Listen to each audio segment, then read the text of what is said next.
Welcome to Risky Business. Today we'll be revisiting the classic Final Fantasy IX.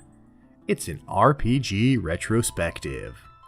Before we dive in, I want to take a moment to thank everyone who has subscribed to the channel and liked or commented on my videos. You guys are awesome. Knowing that you're enjoying my content really makes me feel like my time and effort is worthwhile, so thank you. For this video, I used the PC version of Final Fantasy IX. This is a port of the mobile version, so it's not the best out of the box. However, I chose this version because of the Moguri mod, which gives the game a huge graphical update. I also found out later that there's a mod that restores the original combat UI, which is why you might notice some inconsistencies in the game footage. I'll put links to those mods down in the description of this video. Final Fantasy IX was the last title in the franchise to be released on the PlayStation all the way back in the year 2000. In addition to being the last Final Fantasy of its era, it is also the last one that Hironobu Sakaguchi worked on. Although it was directed by Hiroyuki Ito, Sakaguchi worked on the title as a writer. He has been quoted as saying that this is his favorite Final Fantasy title. To give some background and context on my point of view regarding this game, I've been playing Final Fantasy since the very beginning. I played the NES and Super NES games when they came out in the US, and it was around the time 9 was released that I sought out the translated versions of the unreleased titles. I was, and still am, a huge fan of the franchise. For me, Final Fantasy IX was a true return to form and maybe the last classic Final Fantasy. As always with Final Fantasy, there is a lot to unpack here. When I say this is the last classic Final Fantasy, I say this because it's a true return to form for the roots of the franchise, and the last time we would see a Final Fantasy title that has this many connections back to its humble beginnings. From Vivi's Black Mage designs to throwbacks like Garnet's disguise, the Dark Knight garland, the inclusion of an auction house, Mount Golug complete with an updated version of the NES music, and several core aspects of the design and gameplay, Final Fantasy IX in many ways feels like a love letter to the fans of the earlier titles. Before the dark, dystopian world of Final Fantasy VII, and Final Fantasy VIII's modern aesthetic and cinematic camera angles, come to think of it, even before the war-ravaged machine world of Final Fantasy VI, the franchise always had its feet firmly rooted in classic fantasy settings and tropes. While you might see some robots or take a trip to the moon, by and large the game worlds were always inspired by genre staples like The Lord of the Rings and Dungeons & Dragons, with castles, elves, dragons, and magic. Final Fantasy IX goes back to its roots by introducing us almost immediately to the Kingdom of Alexandria, a fairy tale city that is absolutely oozing with charm. The city is full of bright color, light and lively NPCs. It's a stark contrast to the edgy and gritty settings of the previous 3 games. Vivi is immediately recognizable as a black mage before he even casts a single spell. Zidane is the poster boy for the rogue or thief archetype, and if you had any doubt in your mind that Garnet was a white mage, she removes that doubt with her white robe. Steiner the Knight isn't far behind, and it becomes clear in short order that the concept of balancing a party with specific roles and character jobs is back. This is something I had been sorely missing since Final Fantasy VI did away with the idea. While 6, 7, and 8 all had clever systems, the feeling of balance from party selection was completely gone. Everyone could use magic, and it dramatically changed the way the roles worked. With 9, we're back to the old formula of a damage sponge, a physical damage class, a healer, and a magic damage class. You can no longer simply give every character the same magic spells and spam them. Only designated magic users can use magic. However, 9 does bring some new ideas and twists to the formula to make it a bit more fun. Just like with 6, each character has special abilities he or she can learn that are consistent with the character's class or role. What's new this time around is the way these skills are learned. Taking some cues from the Esper, Materia, and GF systems, abilities are learned via equipment. As soon as you equip an item, you can use the ability, but by fighting battles and gaining AP, your characters can permanently learn these abilities. These include not only unique command abilities, but also passive abilities that can be equipped. These abilities include everything from resistance to status ailments to leveling up or learning abilities faster, and they require some points as well, which increase as you level up. Final Fantasy VII kicked off a terrible trend where all armor sets were replaced with a single bracelet. How a bracelet protects one from bullets I will never understand, and for me this was a real negative for the progression of the series. This is fixed in 9 with head, body, wrist, and accessory slots for every character. While the weapons are largely unique, there is some overlap in weapons for similar characters, and there's some overlap with armor for similar characters as well. It feels a lot more like an old school RPG where your choice of equipment really matters and you have to actually make decisions. In addition to buying your gear in shops or finding it in chests, you can also steal a lot of gear from enemy, especially bosses. It is critical that you have Zidane steal from every boss in order to get the strongest equipment. Many enemies carry as many as 3 or even 4 items, and there are some items that can most easily be retrieved by stealing, especially in the late game. There's also a very basic crafting system where you can go to a synthesis shop and have new gear made using your old weapons and armor as materials. You can get very strong gear this way, and there are some abilities that you can only learn through synthesized gear. Another part of the game that keeps things interesting is the Trance system that unlocks special powers that can only be used for a short time, about 3 to 5 turns. Similar to limit breaks, there's a meter that charges up as your character takes damage. Unfortunately, you cannot choose when your character goes into a trance state. As a result, trance is often wasted and it doesn't really happen when it's most useful to you. Once again, status ailments are a critical part of the game and they can really make or break the party's progress. Many endure after battle and must be removed with magic or items. Buffs and debuffs can also be used to great effect, although their duration is very short. On the note of a classic Final Fantasy game, this is the last game in the franchise to feature a full world map with multiple continents that can be traversed via vehicles like a sea ship and an airship, broken up by towns for shopping and information gathering.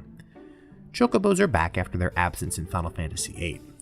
Both in dungeons and in the field, you will face random encounters that are used to grind for experience points, money, and ability points.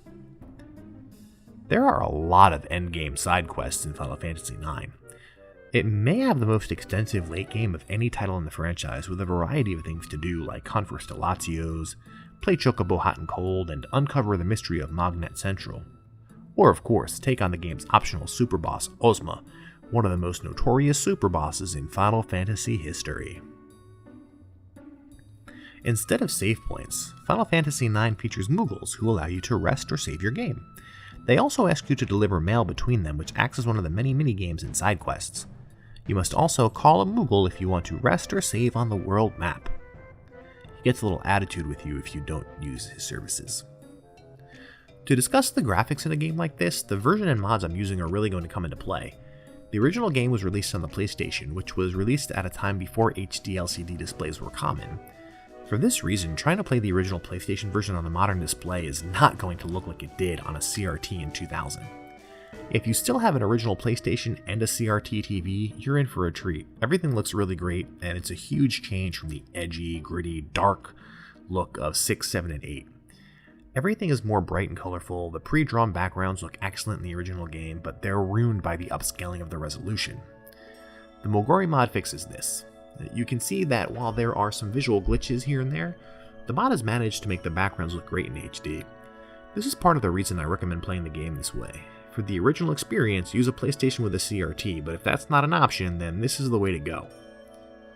The art style here is much more lighthearted with almost cartoony characters. Not quite chibi style, but far more soft and reminiscent of the sprites from Final Fantasy VI. Gone are the Lego block mapmen of 7 and the pixelated mess that was 8. It looks a lot more like a cartoon, especially in the cutscenes. The cartoony art style really complements the overall storybook look and feel of the game, and it adds another layer to the charm that I spoke about earlier. The music is impeccable. The work of the brilliant Nobuo Uematsu, what can I say that I haven't already said? It's magical and it whisks the player away into a world of fantasy and adventure. Always appropriate to the scene and always evocative, Uematsu's soundtrack is a triumph as always. It's just incredible. Now let's talk just a little bit about the characters in the game, and we'll be getting a little more into the story and lore, now that we've kind of crossed the threshold here. The first character that you meet is Zidane, a young thief who is a member of the traveling group Tantalus, who puts on shows and they rob people blind in the process. The influence for this is from the history of the Elizabethan theatre. They perform a play by one Lord Avon as a clear reference to Shakespeare. It's also a myth, a real myth in the real world, that theater tropes in the Middle Ages were generally scoundrels who would steal when they came to town. Now, I don't know how much truth there is to this, but the legend is that many cities would not allow traveling performers to enter the city at all for this reason. History buffs out there might be able to give me a little bit more information about that, and if you do, I'll mention you in another video and we'll talk about it a little bit in there as well. Zidane's zeal for adventure is contested only by his zeal for women, most especially Garnet. Zidane has a tragic past that he hides behind a facade of cockiness. On the other hand, he is unflinchingly brave and loyal, and an unrepentant do-gooder. He is the de facto leader of the group and must be in your party at all times. In battle, he is the thief class. He uses daggers and special swords, he inflicts very high damage, and he can steal items from enemies. He also has special thief abilities that have various effects, mostly damage. And when he's in trance, he can use really mysterious superpowers that do a whole lot of damage. He can do the most damage, I think, of anybody in the game. His companions in Tantalus will also appear as supporting characters throughout the game. Zidane shares a name with a famous soccer player, but there's not really any connection there, at least I don't think so. However, the name Tantalus comes from a Greek mythical figure who was punished for eternity by standing under a tree with fruit and water just out of his reach. Tantalus cut his son Pelops into pieces and served him to the gods as food.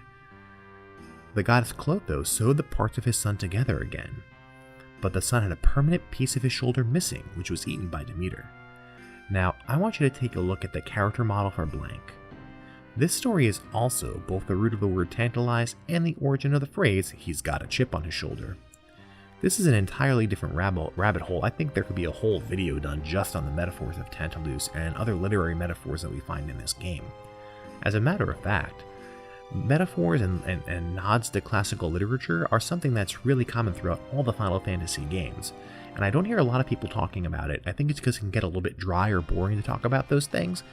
It's something that I'd like to do a little bit more of. If it's something you're interested in, let me know in the comments. I already want to do like a whole literary analysis type of a thing for these games, but again, it's something that I don't want to spend the time doing unless I know there's going to be an audience for it. So let me know in the comments if that's something you'd be interested in. It's going to get deep and a little dry. It'll be almost like a college lecture kind of a situation. If that's something you're interested in, let me know. The next character you'll meet is Vivi, a black mage who appears to be a child. He's about 8 or 9 years old. He arrives in Alexandria after the death of his grandfather. Vivi is naive and shy and far away the most charming and beloved character in the game. At first glance, he looks like a child, but his role in the story becomes much larger very soon as you discover that he is actually a prototype for an army of soulless creatures made for the purpose of waging war. The story of Final Fantasy IX is largely based on Vivi's journey and his discovery of his own identity, and finding his place in the world. Many feel that Vivi, not Zidane, is the real protagonist of the story. He's the Samwise Gamgee of Final Fantasy IX for sure. Vivi's magic is very powerful and he can use his focus command to increase the effectiveness of his spells. When he's in trance mode, he can cast 2 spells per turn. He gets so powerful at the end of the game, his spells become really ridiculous. He has, of course, Flare and Meteor, and a spell called Doomsday that can just wipe out everybody, including the party. As Zidane and his troops seek to kidnap Princess Garnet, they'll find she herself is actually trying to escape. She's concerned about her mother's behavior and wants to see her uncle Cid in Lindblum. As a side note, the role of Cid here is another throwback to the classic Final Fantasy games. He works as a guardian and guide and provides the group with transportation in the classic consistent role of an airship engineer. Garnet is also more than meets the eye, as she has the rare and incredible ability to summon Eidolons. Like Zidane and Vivi, Garnet seeks to find her own identity. Her quest is also driven by her urge to right her mother's wrongs. She is strong-willed, and as the story progresses, she becomes fiercely independent, especially after leaving her pampered life. It could be argued that Garnet is the true protagonist of Final Fantasy IX. Her story arc most closely mirrors the hero's journey, otherwise known as the monomyth. In addition to summoning Eidolons, Garnet can use white magic to support and heal the party. Her trance mode brings out the true power of her Eidolons. A Garnet is a precious jewel, but she later takes on the name Dagger to try and change her identity to something more dangerous and mysterious. Her bodyguard, Steiner, is also a playable character in the game. While he is a powerful knight, he also provides some comic relief as he runs around with his clinking plate armor and his over-the-top personality. Steiner has a strong sense of loyalty and duty, and this makes his arc the most interesting. He has a great deal of difficulty accepting the Queen's actions are evil, and is torn between his sense of duty and obligation and his strong moral convictions. Steiner's journey is also one of self-discovery and learning the difference between doing one's duty and doing what is right. In battle, he's a powerful knight who can mitigate damage for the group and damage the enemy's defenses. He can combine his sword with Vivi's magic to devastating effect. His trance allows him to inflict more damage on enemies. There's not much more interesting about his trance, he just does more damage. His first name is Adalbert, which means noble shining, and is shared with a famous German poet. His surname, Steiner, is shared with an Austrian philosopher, though I'm not sure there's any intended connection there. Freya is a dragon knight of Romacia, a country that falls victim to Alexandria's ambitions. She seeks to be reunited with her lost lover Lord Fratlian to protect her people, saving them from genocide. In stark contrast to Steiner, Freya prioritizes the people of Romacia and Clara over blind allegiance to its leadership. She is taciturn, but deeply and profoundly sad. A throwback to the Dragoon class, Freya takes to the air and does damage from on high, removing herself from battle. Her damage isn't as much, but being able to escape attacks is a very valuable skill. She also has several special skills that buff the party, and some of the highest damage special abilities in the game. Her trance allows her to attack all enemies from the air, and she does multiple attacks before coming back to the earth. Freya shares her name with the Norse goddess of love and beauty and fertility, who is eternally searching for her husband Odr. Some may see her as a Valkyrie. Quina is a bizarre character who adds some lightheartedness and some comic relief to the story. As a gourmand, its only goal is to travel the world finding new things to eat. Quina often disappears from the group, only to reappear later in humorous ways, and constantly harasses NPCs for food. No one knows whether Quina is a man or a woman. In battle, Quina is a blue mage and can eat enemies to learn their special attacks. It also has pretty strong melee damage. Quina's trance allows it to eat an enemy without weakening it first. Eiko is a very young girl who lives alone in Medain-Slari and is the last surviving summoner. Surrounded by her beloved Moogles, she survives by stealing from a nearby village. Her role in the story involves teaching Garnet all about where she really comes from. She joins the group so she can fulfill her destiny of becoming a summoner, but secretly she comes along because she's lonely. Like Garnet, she is a white mage and also a summoner. Garnet and Eiko have completely different sets of Eidolons they can summon, and each one has some exclusive white magic spells. Her trance allows her to cast 2 spells per turn. Eiko is a Japanese girl's name. Depending on what character is used for the I phoneme, this can mean a number of things, including eternity, glory, honor, flower, crystal, or river. And of course, ko is just the Japanese word used for girl. So, glory girl, or honor girl, or flower girl, or crystal girl, something like that. And I think it's done that way on purpose. I think it's meant to be ambiguous. Your final playable character is Amarant, the most reviled of the playable characters. Many fans dislike him because of the way he's kind of shoehorned into the story. He feels very much like a late addition just to get the monk class into your party. His reasons for joining the group are flimsy. He wanted to join Zidane because he lost a fight to Zidane and now he has nothing better to do. He spends the rest of the game being annoyed by everyone. As a fighter, he attacks with his claws and he can do some minor support and healing. It's a role that's better filled by other characters. His trance is called Elan. It's just his same moves that he can do as a monk, his same aura. It's not different. I don't know why. It's there. Anyway, his last name is Coral, so I believe he is named after the coral fountain amaranth plant, which resembles his hair if you take a look at a picture of that. Also, the word Elan has some special meaning, but I'm not sure what it is. If anyone wants to kind of fill me in a little bit more on the word Elan and what it means and why his special moves might be called that, I'd love to hear more about it. There are a number of really important supporting characters, including Beatrix, who is something of a counterpart to Steiner, in that she loyally serves the queen instead of the princess. She's also a prime example of the strong female warriors of Alexandria. She is incredibly powerful and has some really amazing attacks early on. Cid, the regent of Lindblum, who loves Garnet like she were his own daughter. Baku, the leader of Tantalus and Zidane's adoptive father, and of the rest of Tantalus, who of course helped Zidane on his quest. The villains in this game include Kuja, a powerful and strange being who is twisting the world to his own machinations using the mysterious mist and his army of black mage automatons. Queen Braun, who is manipulated by Kuja into waging war on the other kingdoms. and Garland, a mysterious Dark Knight whose true purpose isn't revealed until much later in the game. This is the part of the video where we really get into the meat and potatoes of any Final Fantasy game. The story. Final Fantasy always has a great story, and with a lot going on, a lot of it beneath the surface as well.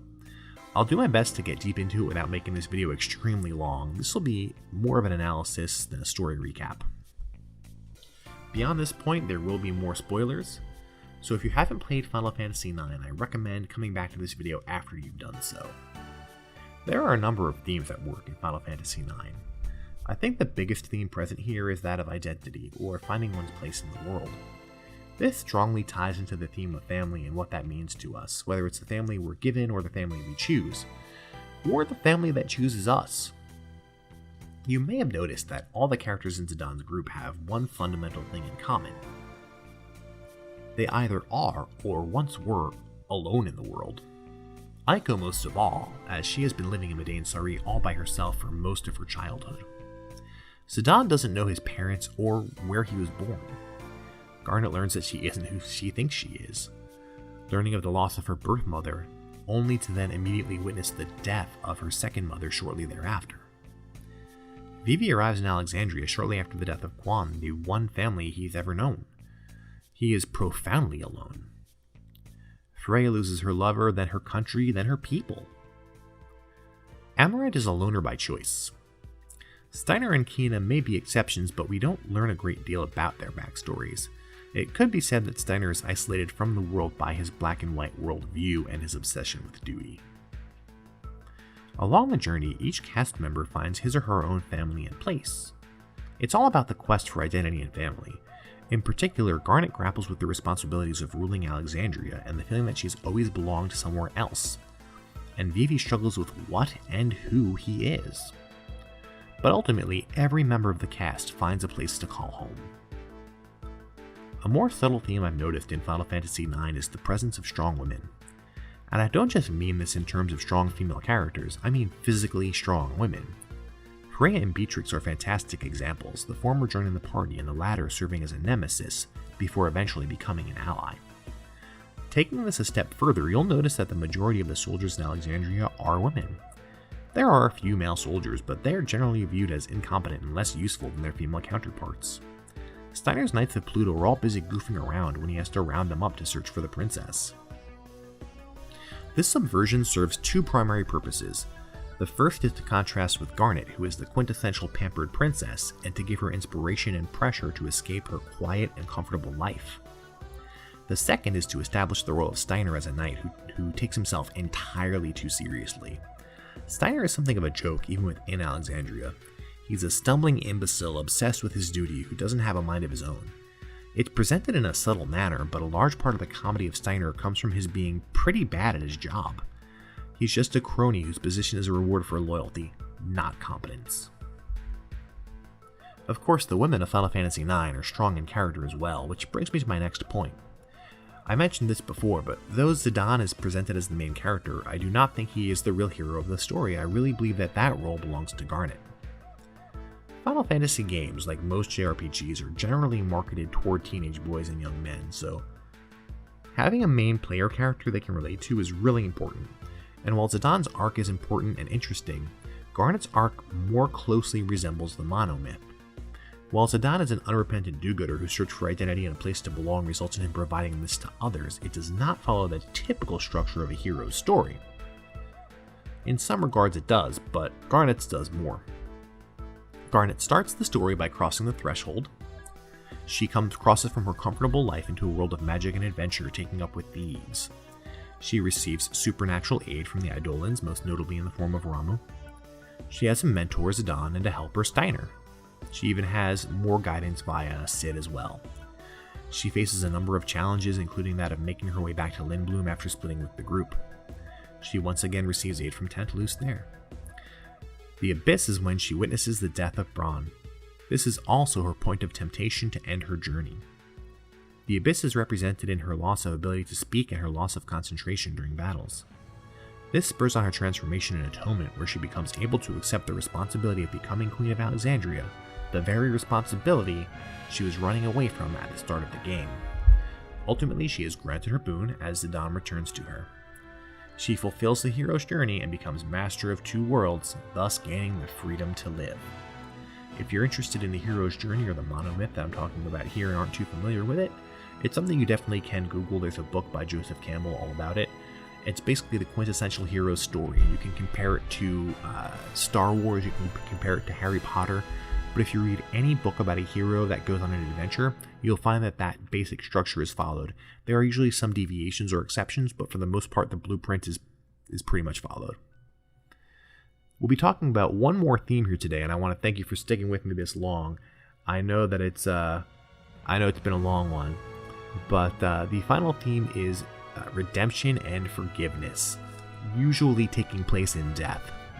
Garnet forgives a repentant Bronn for the wicked actions caused by her ambition. Zidane forgives a repentant Kuja.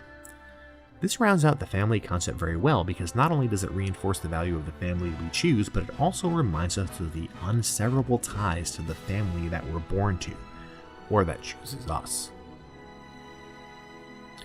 Final Fantasy IX is a beautiful, wonderful adventure with layers of depth, tons of charm, lovable characters, and enjoyable gameplay. It has a beautifully crafted world, an incredible musical score, and lots of rewarding optional content. It's the last Final Fantasy to follow the classic formula, and an excellent way to end an era. Thank you so much for watching this video and sticking with me even though it was a really long one. I hope you found it interesting. If so, please subscribe and enable notifications so you don't miss my next RPG retrospective or any of my other classic videos. Give this video a like and let me know your thoughts about Final Fantasy IX in the comments section. If you look at the description, you'll also see my playlist for other Final Fantasy videos and other RPG videos. And there are some links there that you can check out if you want to help the channel, support us a little bit. There are some affiliate links. If you buy something, I'll get a few nickels for it. So I appreciate you check that out. And until next time. There was so much to talk about in this game that I totally forgot about two unique features of Final Fantasy IX that I really wanted to talk about. First, there's the card game. This is probably the king of Final Fantasy IX minigames. Tetramaster is surprisingly complex but fun to play. It can be really frustrating if you make a mistake. Failure to plan well can lead to a humiliating defeat. Unlike in Final Fantasy VIII, where the card game is an absolute necessity, Tetramaster is completely optional. There's only one point in the game where it's necessary to play in order to progress the story. Otherwise, it's totally possible to complete the game without ever playing. It's really just for fun. You can obtain cards by defeating other players or receive them as drops from fighting monsters. There are a few times when you will find a card lying around in a chest or as a reward for performing certain tasks. To clarify, when I say other players, I mean NPCs. You can't play other live players. The last thing I would like to talk about is ATE, or Active Time Events. These are side events that you can either watch or ignore. They always follow a player character who's not currently in the party, and they serve to flesh out bits of story and character development, or just as comic relief. Because Final Fantasy IX is already pretty heavy on exposition, the player can simply ignore these in order to progress through the game faster, but it's recommended to view them in order to watch the whole story unfold. There are some that cannot be skipped. Sometimes multiple ATEs will be available at once and you have to choose. Some of them are missable. You've probably already noticed this from some of the earlier screens, but Final Fantasy IX also brought back character stats that actually mean something and feel a lot more like a classic RPG. That was really all I wanted to add. Thank you once again for watching and engaging with my content. You make it worthwhile whenever you like, subscribe, leave a comment, or do any of those things. I know every YouTuber asks you to do it, but they ask you to do it because doing those things will make our videos become more visible and help us reach a wider audience. So if you can do that for me, I'm going to really, really appreciate it. Thank you so much. Game over.